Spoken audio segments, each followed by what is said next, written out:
네, 매일 아침 꼭 챙겨야 할 뉴스 딱 3개만 골라서 깊게 들여다보는 뉴스 세계 시간입니다. 뉴스 세계는 설 연휴와 상관없이 계속 갑니다. 자, 금요일에는 이분과 함께하죠. 오마이뉴스의 곽우신 기자 모셨고요. 어서 오세요. 네, 안녕하세요. 네, 매일 함께 해주시는 분입니다. 박지훈 변호사 모셨습니다. 어서 오십시오. 네, 안녕하세요. 박준입니다. 네, 이렇게 빨간 날 나오시니까 더 뜻깊죠? 설날에도 뉴스는 계속 나오니까요. 그렇죠. 네. 모범답안. 사회생활 너무 잘하시는 것 같아요. 솔직히 사람 몸이 이상한 게 네. 쉬는 날이면 정말 일어나기가 싫어지네요. 그렇죠. 이상하게 그 신체도 네. 빨간 날을 알죠. 알아요, 몸이. 그러니까 신체가 어떻게 그 색깔을 하는지 몰라요. 오늘 난 쉬는 날인데 왜 일어나야 되지? 이런 거가 조금 또 힘들긴 합니다. 아주 간접적으로 지금 어필을 하고 있고. 네. 아닙니다. 행복해요. 그래도 오셨잖아요. 청취자분들 볼 생각 보지는 않지만 행복합니다. 예. 그렇죠. 네, 유튜브로 한 분이 팟캐스트로 듣다가 쉬는 날이라 처음으로 유튜브 라이브 들어와 아유, 봅니다라고 감사합니다. 인사 건네주셨습니다. 아유 고맙습니다. 아마 이런 분 많이 계실 것 같은데요. 유튜브에 들어오셔서 김종배의 시선집중과 함께해 주십시오. 바로 김종배의 시선집중 유튜브에서 검색하시면 바로 뜨니까. 바로 뜨니까요. 그리고 네. 우리 박지훈 변호사님의 잘생긴 얼굴. 저 그래서 양복도 항상 쉬는 날이지만 그다음에 우리 그 고맙습니다. 곽우신 기자의 뽀송뽀송한 얼굴. 감사합니다. 네. 처음 들어보네요. 제가 뭐 드릴 건 없고 이렇게라도 어떻게 립 서비스라도 감사합니다. 네, 함께 하실 수 감사합니다. 있습니다. 자, 아무튼 다시 한번 감사의 말씀을 드리고 자, 첫 뉴스 한번 가볼까요? 네, 검찰이 최강욱 청와대 공직기강 비서관을 불구속 기소했습니다. 최 비서관이 법무법인 청맥 변호사로 일하던 2017년 당시에 조국 전 법무부 장관의 아들의 인턴 활동 확인서를 허위 발급해서 대학원 입시 업무를 방해한 혐의를 받고 있습니다. 지금 조국 전 장관과 함께 공범이라는 얘기인데요. 업무방해 공범 혐의로 기소를 한 거죠. 네네 그렇습니다. 검찰은 지금 최 비서관을 몇 차례 소환 통보를 했는데 서면 진술서만 보내고 출석 요구에 응하지 않았다라고 얘기하고 있는데요. 오히려 네. 지금 최 비서관은 지금 그 출석 요구서 3장을 공개를 하면서 네. 소환 통보가 없었다. 여기 피의자였는지 참고인이었는지 명확하지 않았다라고 주장을 하고 있습니다. 네. 또 인턴 활동도 실제로 했다고 맞서고 있고요.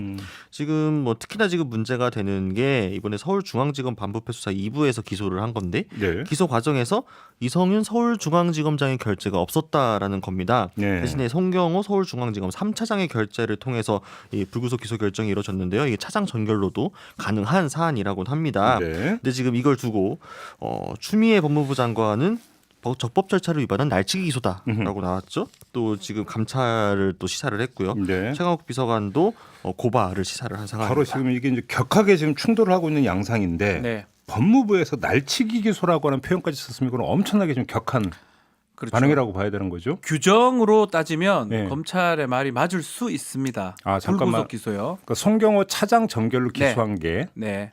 규정상 뭐 틀린 건 아닐 수도 있다. 전결 예규라든지 그거하고는 맞을 수가 있어요. 네. 그렇지만 규정이라는 거는 어쩌면 그 업무 처리를 잘하기 위해서 하는 부분이고 청와대의 비서관입니다. 네. 현직 비서관이고요.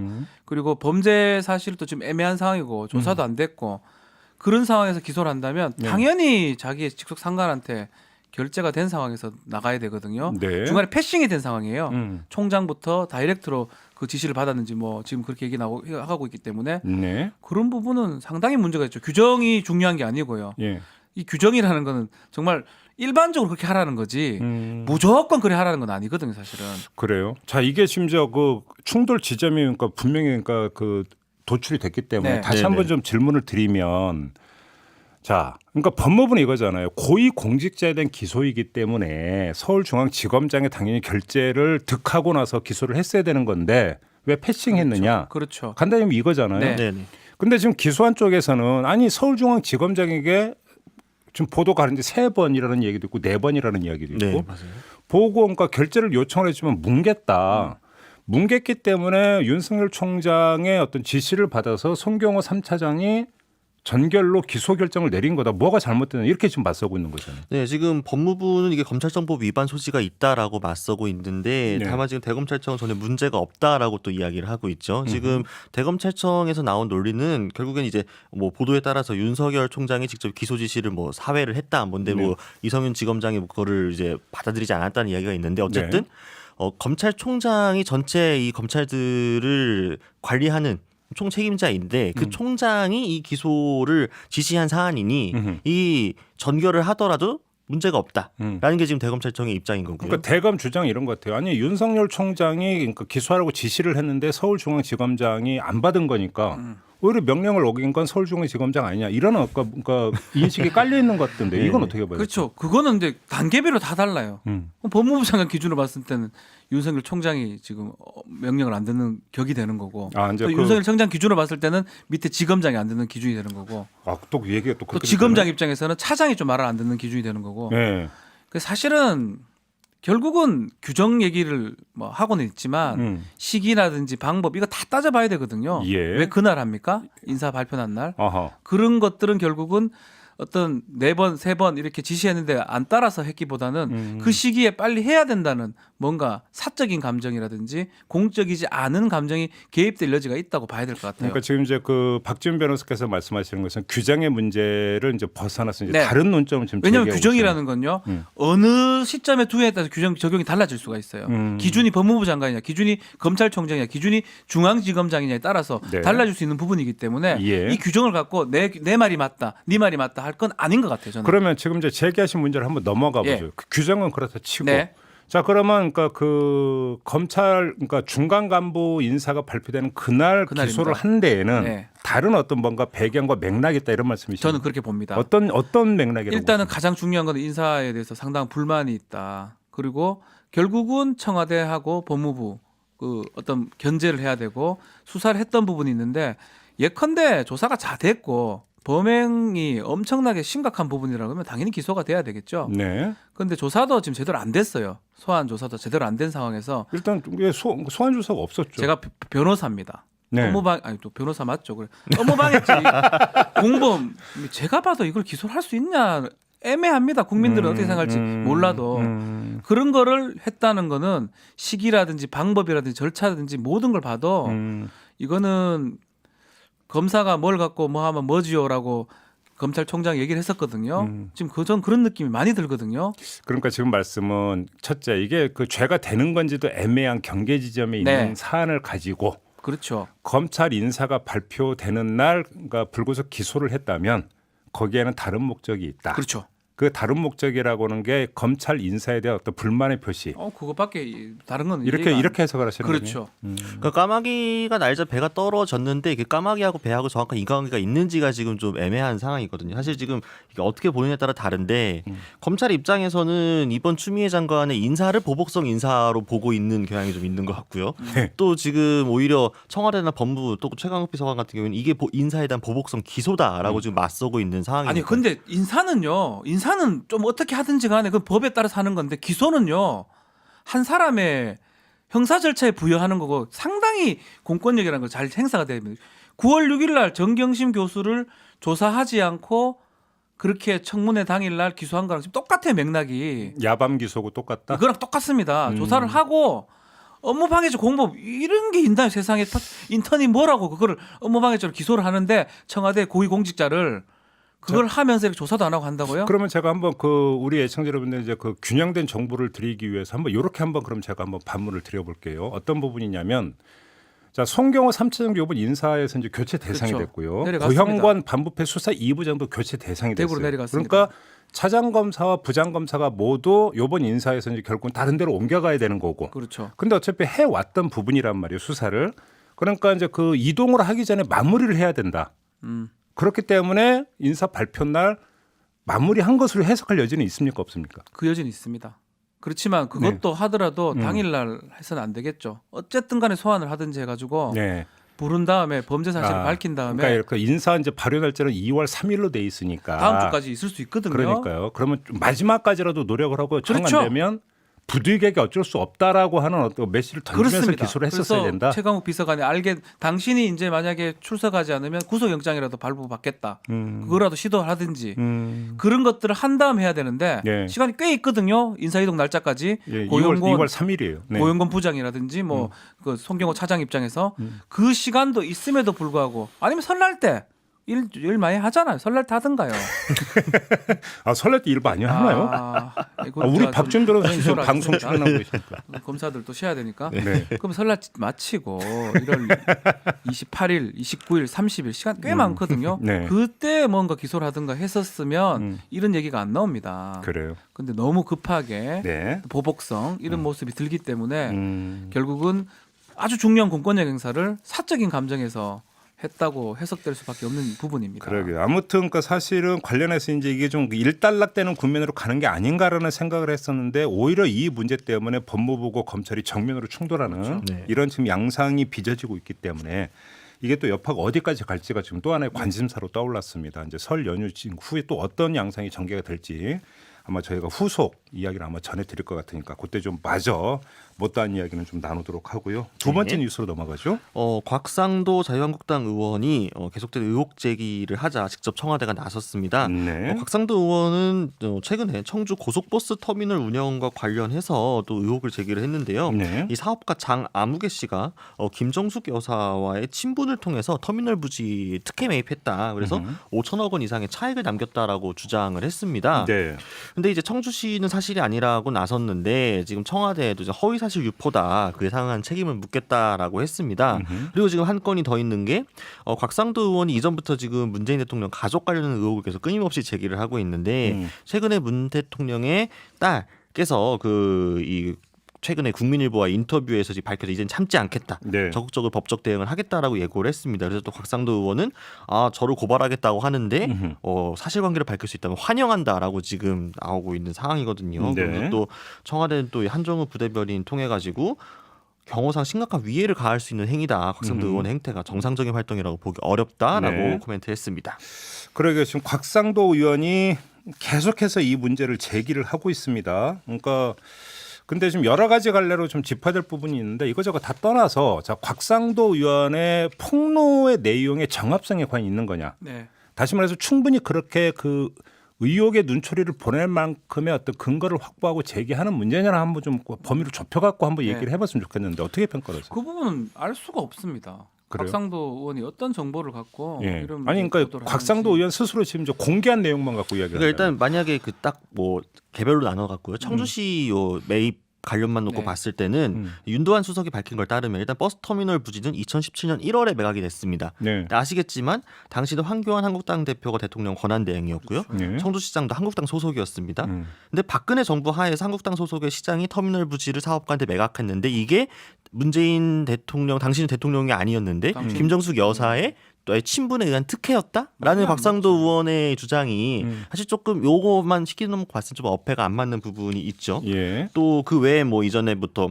되게 많았습니다. 뭐 딸 부부의 빌라 증여 매각, 사위 태국 취업 특혜, 또 아들의 국제학교 학비 등등등 의혹이 제기됐는데 예. 기억하실지 모르겠지만 곽상도 의원의 의혹 제기 이후에 추가적으로 뭐 증거라든가 물증이라든가 뭐가 나와서 해당 내용을 뒷받침할 만한 명확한 스모킹 거는 나온 게 아직까지 없습니다. 그래요. 네네. 스모킹 거는 아직까지 나온 게 없다. 네네. 그러니까 그 근거가 약한 상태에서 일단은 그 폭로부터 하고 봤다 이런 말씀이신가요? 예, 그렇습니다. 근데 이 점은 어떻게 봐야 될까요? 그러니까 그 부지를 매입한 거 2017년 1월이지만 용도 변경의 허가가 난 게 2017년 8월이기 때문에 이때는 그 문재인 정부가 들어선 다음 아니냐라고 하는 게 곽상도 의원 쪽의 주장인 것 같던데 이건 어떻게 봐야 될까요? 그러면은 미리 이제 이 사업가께서 그 베팅을 크게 하셨다는 거잖아요. 미리 정권이 아이고. 교체되고 이 친분을 이용해 가지고 바뀌고 나면은 크게 내 가지고 5천억 원 이상의 차익을 볼 수 가능성이 있다. 그러니까 내가 지금 미리 이걸 사둬야겠다. 여기까지 이게 돼야만 가능한 시나리오잖아요. 그렇죠. 글쎄 이거 청취자분들께서 판단을 하시면 될 것 폭로를 같습니다. 하려면 이거보다는 좀 더 많은 증거가 있어야 됩니다. 네. 최소한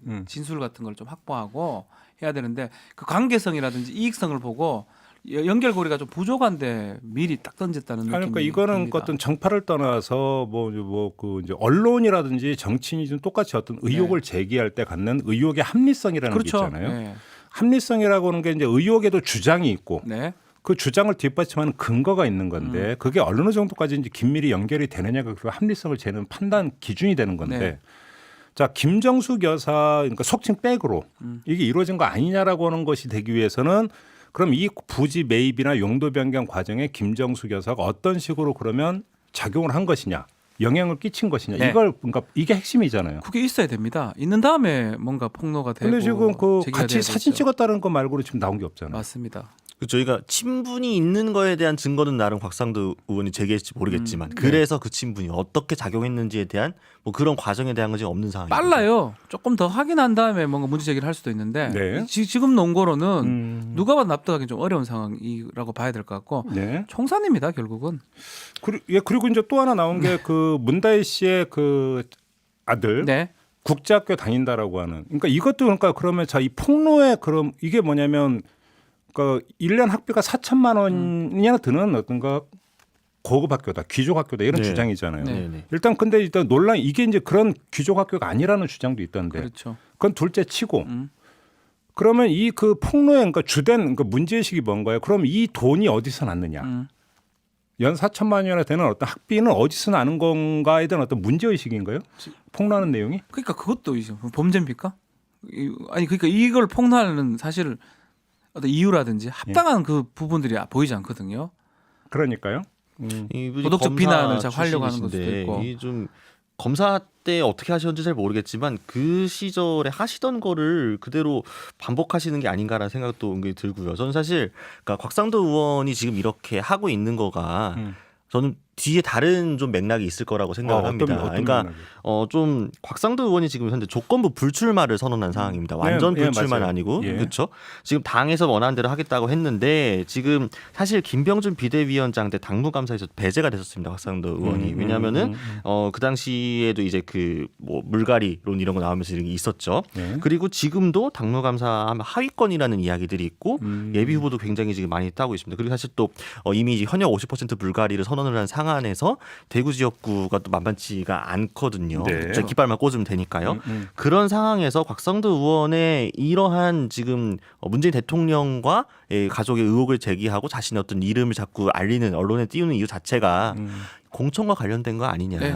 그러면서 결국 차기 선거를 노리고 지금 이렇게 언론 플레이하는 거 아니냐. 이런 시선도 있습니다. 네, 뭐 그런 시선이 있다라는 것도 이제 저도 들어서 알고 있는데 또 역시 균형 잡힌 정보를 드리기 위해서 한 말씀만 보태면 근데 이제 그 곽상도 의원이 관련된 어떤 의혹을 이른바 문재인 대통령 가족과 관련된 의혹을 제기한 시점을 거슬러 올라가면 그 전부터인 것으로 이제 저는 그렇게 기억을 하고 맞아요. 있기 때문에 예. 그 동기 부분에 속한 그 시간적인 인과관계라고 보기는 좀 힘든 부분이 좀 있다라는 점 하나를 좀 말씀을 드리고 싶고요. 그 다음에 이 얘기는 좀 해야 될 것 같아요. 그러니까 뭐 문재인 대통령의 손주가 다니는 뭐 태국의 학교, 네. 그 귀족 학교냐 아니냐는 둘째치고 학교명까지 이렇게 공개를 해버리면 대통령 가족에 대한 어떤 경호 문제라든지 이런 네. 것들이 어떻게 되라는 이야기냐는 이건 좀 귀 기울여서 한번 네. 들어볼 부분이 그러니까 네. 당연히 있는 거 아니냐. 그렇죠. 그거는 곽상도 의원도 한번 생각을 해봐야 될 부분 같아요. 그러니까요. 뭐 폭로 문제 제기 필요한 부분도 있겠지만 네. 과연 그게 과연 정말 필요한 건지 한 번 그러니까요. 더. 예. 네. 알겠습니다. 자, 마지막 뉴스로 넘어갈까요? 네, 중국 우한에서 발생한 신종 코로나 바이러스에 의한 폐렴 감염자가 현재 600명을 넘어서면서 전 세계적으로 긴장을 하고 있습니다. 네. 그래서 지금 우리나라에서도 국내 증상자로 분류됐던 21명 같은 경우에 저는 음성으로 확인돼서 일단 격리에서 해제가 됐지만요. 네. 지금 입국하는 과정에서 중국인 한 명이 국내 확진 환자 한 명으로 지금 있죠. 지금 네. 격리 치료를 받고 있고요. 안정적인 상태로 치료를 받고 있긴 합니다만 지금 국내 전파의 여부를 두고 보건당국이 지금 비상 상태에 들어가 있는 상황입니다. 그러게요. 지금 뭐 이 전 세계적으로 지금 비상이 걸리고 있는 이런 형국인 것 같아요. 네네네. 이미 그 뭐 우한 폐쇄에 들어갔다는 환미당 이미 뭐 뒷북이다라는 이야기는 예. 뭐 다 나왔던 이야기인 것 같고 오늘 아침에 뉴스를 하나 보니까 이제 관이라고 하는 어떤 교수가 있는데 이분이 어떤 사람이냐 사스가 터졌을 때 네. 이게 사양 고양이로부터 비롯됐다는 것을 밝혀낸 어떤 그 주인공이라고 하더라고요. 이 사람이 우한에 갔다 하루 만에 자기도 철수해 버렸다. 도저히 통제불능 방법이 상황이다. 없다. 예. 이렇게 이야기를 하면서 이제 나왔던 이야기가 이 우한 폐렴의 감염 규모가 사스의 한 10배는 될 거다. 이러면 이제 문제가 좀 심각해진다는 얘기가 되는 거죠. 그렇죠. 미국까지 퍼졌거든요 지금. 그러니까요. 이게 그러니까 지금 문제는 우리나라도 지금 이제 비상에 걸릴 수밖에 없는 게 이제 춘절, 우리나라는 지금 설. 네. 그 연휴에 지금 그 중국인 관광객 지금 예상 숫자가 뭐 13만인가? 이게 물리적으로 네, 지금- 통제가 불가능해요. 예. 우한 같은 경우에는 사실 그 전에 그 현지에서 그 조사를 한 거를 보면은 야생 동물을 이제 식용으로 활용하고 도축하는 과정에서 제대로 위생 관리가 이루어지지 않았고 네. 이 과정에서 야생 동물에부터 있던 바이러스가 인간으로 옮겨와서 지금 된 거다. 그러니까 굉장히 지금 메르스 때는 사스 전파 방식이나 잠복기가 유사하다라는 분석들이 나오고 있습니다. 그러니까요. 그렇기 때문에 좀 아무래도 더 걱정이 될 수밖에 없는데 메르스 때를 기억을 해보시면 당시 어쨌든 국내 보건당국이 좀 그래도 방역이나 조치를 성공적으로 했다라는 평가들을 받고 있으니까요. 그 경험을 좀 살려봐야 되지 않을까. 그러니까요. 네. 아무튼 그 이 방역 당국이 좀 그러니까 아마 설 연휴도 아마 반납하고 네. 지금 비상에 걸려서 일하고 있는 것으로 알고 있는데요. 일단 고생 참 많이 하신다는 말씀을 좀 먼저 드리고 그럼에도 불구하고 이 방역 전선이 뚫리면 정말로 속수무책일 수가 있기 때문에 좀 더 힘 좀 내주시라. 그래서 설날이 지금 중요할 것 같아요. 제일 그렇죠. 중요한 시점 같아요. 이거 엄청나게 이제 인구 이동이 예. 있다 보니까.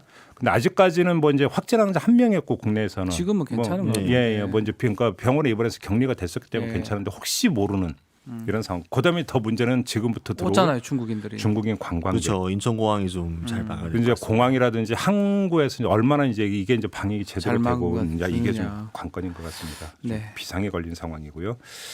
3253님이 설 연휴 첫날에 생방송으로 들어서 그런지 더 반갑고 고맙습니다라고 하면서 오동통 귀여운 박지훈 변호사님과 기자님 둘 다 오동통이에요. 네. 저만 오동통이에요. 올해 대운 맞으시고 만사형통 하시와요라는 아유, 답변 감사합니다. 드렸습니다. 아유, 그다음에 고맙습니다. 예, 유튜브로 바오로님 애청자인데 유튜브로는 처음 시청합니다라고 인사 건네주셨는데요. 시간 나면 맨날 봐주세요. 네, 고맙습니다. 그러니까 좀 자주 찾아주시기 부탁드리고요. 새해 복 많이 받으시기 바랍니다. 두 분도 새해 복 네. 많이 받으시고요. 새해 복 많이 하십시오. 받으세요. 고맙습니다.